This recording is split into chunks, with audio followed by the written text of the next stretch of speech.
अफसोस की बात तो यही है ना कि इसको इस किस्म की राजनीति बनाई जा रही है कि अगर कोई मुसलमान कुछ बोलता है तो उसको भड़काऊ भाषण बोला जाता है, अगर कोई दूसरी कौम के लोग कुछ बोलते हैं तो उसको नहीं बताया जाता है। यही तो अफसोस की बात है कि जब मुसलमान पे कोई तोहमत लगती है तो मुसलमान ने जिसको अपने वोटों की भीख से नवाजा, चाहे वो समाजवादी हो, कांग्रेस हो, बसपा हो, ये खामोश बैठ जाते हैं, मुसलमान को अपने हाल पे छोड़ देते हैं।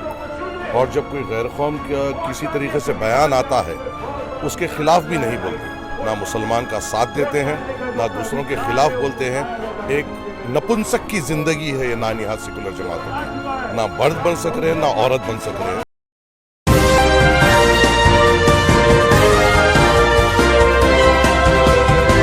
इस वक्त मुरादाबाद में हम मौजूद हैं और मेरे साथ माजिद हुसैन साहब मौजूद हैं, क्योंकि उत्तर प्रदेश में तमाम आरोप जो हैं लगाए जा रहे हैं AIMIM के ऊपर, क्योंकि मुस्लिम हिस्सेदारी की बात कही जा रही है। तो ये बता रहे हैं कि AIMIM जो है मुसलमानों को भड़काने के लिए आ गई है। आखिरकार हकीकत क्या है माजिद साहब?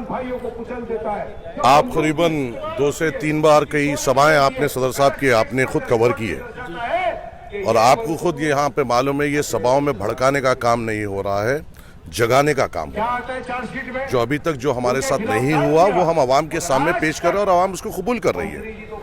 और जो हमसे परेशान है, जिनकी शोहरत में कमी आने वाली है, जो विधायक अब सुकून से नहीं बन सकते, अब वो आवाम को जिस तरीके से नज़रअंदाज नहीं कर सकते मजलिस की आने वजह से, वो लोग इस किस्म के बयान दे रहे हैं जो डर की निशानी है। जो डर की निशानी है माजिद साहब, एक सवाल और लेना चाहूँगा, क्योंकि हम लोग लगातार मंचों से कवर कर रहे हैं, जो अपोजिशन के लोग भड़काऊ भाषण दे रहे हैं तो उसे भड़काऊ नहीं बताया जाता। अगर माजिद हुसैन कुछ कह देंगे तो भड़काऊ हो जाता है, बैरिस्टर असदुद्दीन ओवैसी साहब कुछ कह देंगे तो भड़काऊ हो जाता है। एक हिंदू मुस्लिम की राजनीति शुरू कर दी जाती है।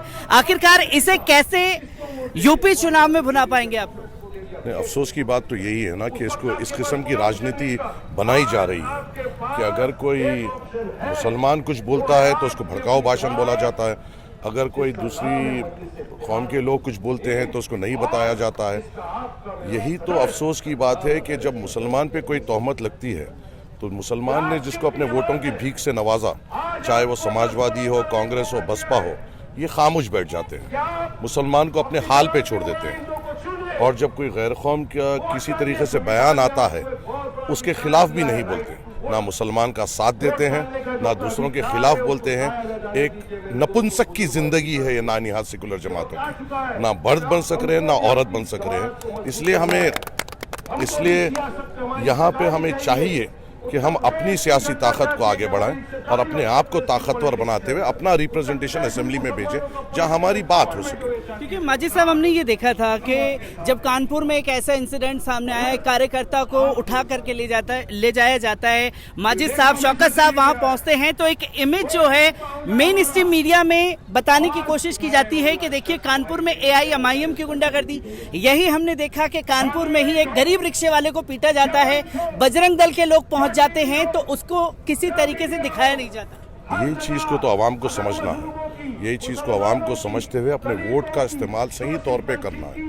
बहुत हो गया, बहुत सालों से हमने इन नानिहाद सेकुलर जमातों को जिताया बीजेपी के डर से।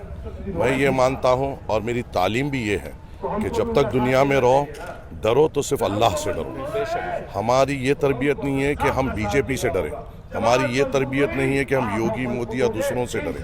हमारी तरबियत ये है कि डरो तो सिर्फ अल्लाह से डरो और अपनी किस्मत का फैसला, अपनी ज़िंदगी का फैसला अल्लाह के हाथ में छोड़ो और अपने कलमा को भाई को मजबूत करो, अपने आप को मजबूत करो और अपनी पार्टी को मजबूत करो ताकि आपकी बेबाक आवाज़ बन सके। चलिए, एक आखिरी सवाल माजिद साहब आपसे लेना चाहूँगा, क्योंकि हमने देखा कि हैदराबाद में, महाराष्ट्र में, बिहार में भी आप लगातार सक्रिय रहे और यूपी में भी सक्रिय हैं। बूथ पर कैसे मजबूत किया जाएगा AIMIM को, क्योंकि बूथ पर पकड़ जो है कमजोर है कहीं ना कहीं?